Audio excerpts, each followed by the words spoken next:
આ નાસ્તો તમે છોકરાઓને લંચ બોક્સમાં પણ આપી શકો છો. ખૂબ જ ટેસ્ટી બને છે. હેલો એવરીવન, આજે આપણે બનાવશું 1 કપ ઘઉંના લોટમાંથી નવો નાસ્તો. તો ચલો વિડીયો શરૂ કરીએ. એક બાઉલમાં મેં 1 કપ ઘઉંનો ઝીણો લોટ લીધો છે. સાથે 3 ચમચી જેટલું રવો લીધો છે.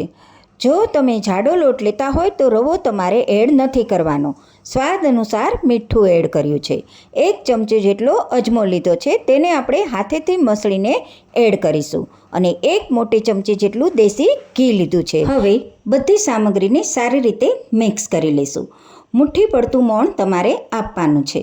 હવે થોડું પાણી એડ કરી આપણે એક પૂરીથી થોડો ઢીલો લોટ બાંધીશું. લોટ તમારે કઠણ નથી બાંધવાનો. જો લોટ તમારો કઠણ હશે તો તમારા નાસ્તામાં ક્રેક આવી જશે. માટે લોટ તમારે ઢીલો બાંધવાનો છે. લોટ બંધાઈ ગયો છે, એને 10 મિનિટ રેસ્ટ આપશું. હવે સ્ટફિંગ બનાવશું. કડાઈમાં મેં 1 ટેબલસ્પૂન જેટલું તેલ લીધું છે. સાથે 1/4 ટીસ્પૂન જેટલું જીરું એડ કર્યું છે અને 1/4 ટીસ્પૂન જેટલી હિંગ એડ કરી છે. સાથે 2 થી 3 નંગ લીમડાના પાન એડ કર્યા છે અને 1 નંગ લીલું સમારેલું મરચું એડ કર્યું છે. એને આપણે સારી રીતે સાંતળી લઈશું. હવે તેલમાં જ આપણે મસાલા એડ કરીશું. 1/2 ટીસ્પૂન જેટલી હળદર, 1 ટીસ્પૂન જેટલું લાલ મરચું પાવડર, 1/2 ટીસ્પૂન જેટલું ધાણા જીરું લીધું છે અને એને સારી રીતે સાંતળી લઈશું. હવે 2 નંગ બાફીને બટેકા લીધા હતા, એને આપણે હાથેથી ક્રશ કરીને અંદર એડ કરીશું અને પછી એને સારી રીતે હલાવી મિક્સ કરી લઈશું. આવી રીતે તમારે સ્ટફિંગ રેડી કરવાનું છે. હવે અંદર 1/2 ટીસ્પૂન જેટલો આમચૂર પાવડર એડ કરીશું અને સ્વાદ અનુસાર મીઠું એડ કરીશું. બધી સામગ્રીને સારી રીતે મિક્સ કરી લઈશું. અત્યારે મેં બટેકાનો માવો લીધો છે, તમે પનીરનો પણ લઈ શકો છો. હવે સ્ટફિંગને આપણે ઠંડુ કરીશું. સ્ટફિંગ ઠંડુ થઈ ગયું છે. હવે આપણે નાની સાઇઝના બોલ્સ વાળીને રેડી કરીશું. બધા જ બોલ્સ વળાઈ ગયા છે. હવે આપણે જે લોટ બાંધીને રેસ્ટ આપ્યો હતો એમાંથી એના નાના લુવા પાડીશું. આવી રીતે તમારે મીડિયમ સાઇઝના લુવા પાડીને રેડી રાખવાના છે. તમે અલગ અલગ પ્રકારના પણ સ્ટફિંગ રેડી કરી શકો છો, જેમ કે મકાઈનું છે, ગાજર, બટાકા, વટાણાનું પણ કરી શકો છો. તમને જે પસંદ પડે એ સ્ટફિંગ તમારે રેડી કરવાનું છે.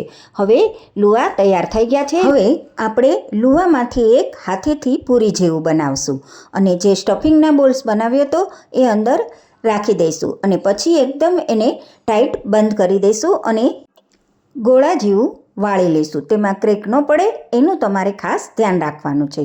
જો ક્રેક પડી જશે તો તેમાંથી સ્ટફિંગ નીકળી જશે. હવે તેની ઉપર આપણે સ્ક્રેચ આપીશું. ચપ્પાની મદદથી આવી રીતે સ્ક્રેચ આપી દેવાનું છે, જેથી કરી તમારો નાસ્તો જલ્દી કૂક થઈ જાય. હવે મેં અપ્પે પાત્ર લીધું છે, એમાં આપણે થોડું તેલ એડ કરીશું. તેલનું પ્રમાણ એકદમ ઓછું રહેશે અને તમારો નાસ્તો એકદમ હેલ્ધી બનશે. હવે તેલને આપણે સારી રીતે લગાવી દઈશું. હવે બનાવેલો નાસ્તો આપણે અપ્પે પાત્રમાં રાખીશું અને ગેસની ફ્લેમ સ્લો ટુ મીડિયમ રાખવાની છે. જરા પણ ગેસની ફ્લેમ ફાસ્ટ નથી રાખવાની. જો ગેસની ફ્લેમ ફાસ્ટ હશે તો તમારો નાસ્તો બળી જશે અને અંદરથી કાચો રહેશે. હવે એને ઢાંકીને સ્લો ટુ મીડિયમ ફ્લેમ ઉપર 4 થી 5 મિનિટ માટે એક સાઈડ કૂક કરી લઈશું. હવે આપણે નાસ્તાને પલટાવી દઈશું. તમે જોઈ શકો છો કે કેટલો એનો સરસ કલર આવી ગયો છે. આવો લાઇટ બ્રાઉન કલર તમારે લાવી દેવાનો છે. હવે ફરીથી એને ઢાંકીને 1-2 મિનિટ માટે બીજી સાઈડ પણ કૂક કરી લઈશું. હવે નાસ્તો સરસ રીતે બંને સાઈડથી કૂક થઈ ગયો છે. તમે જોઈ શકો છો કે નાસ્તો કેટલો સરસ બન્યો છે. બન્યો છે ને ટેસ્ટી, યમ્મી. જો વિડીયો પસંદ આવે તો લાઇક, શેર, સબસ્ક્રાઈબ કરવાનું ના ભૂલશો. હવે હું તમને મળીશ મસ્ત મજાની નવી રેસીપીની સાથે. Bye bye, take care.